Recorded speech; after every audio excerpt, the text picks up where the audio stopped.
આજે બનાવશું રવા ઉત્પમ. તેના માટે 1 વાટકી રવો, 3 ચમચી ચોખાના પૌવા, 2 ચમચી ચણાનો લોટ, 1 વાટકી દહીં અને સ્વાદ પ્રમાણે મીઠું લઈ તેમાં થોડું પાણી એડ કરી ઉત્પમનું ખીરું બનાવી લેશું. પાણી થોડુંક હૂંફાળું ઉપયોગ કરવું જેથી આપણું બેટર છે એ ઝડપથી બની જાય.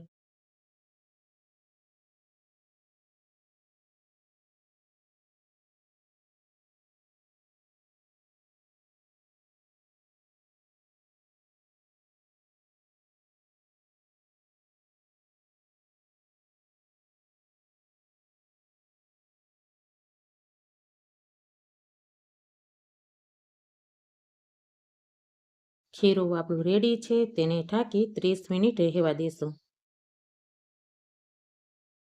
ત્યાં સુધીમાં ટમેટાં, કાંદા, મરચાં અને ધાણા ભાજી સમારી લેશું. 30 મિનિટ થઈ ગઈ છે. ખીરું ચેક કરી લઈએ. રવો છે એ સરસ પરલી ગયો છે, પણ આપણું ખીરું છે એ થોડુંક જાડું છે, તો હૂંફાળું પાણી ગરમ કરી તેને પાતળું કરી લેશું.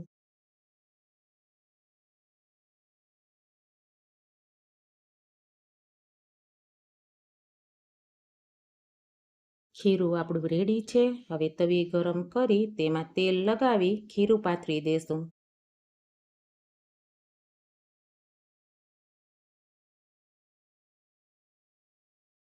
તેની પર ટમેટાં, કાંદા, મરચાં અને ધાણા પાથરી ચમચી એક તેલ એડ કરી થોડું પ્રેસ કરી દેશું.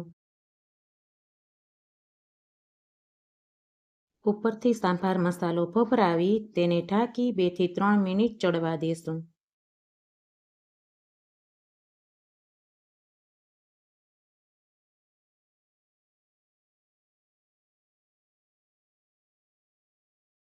તેને પલટાવી ફરીથી 2 મિનિટ ચડવા દેશું.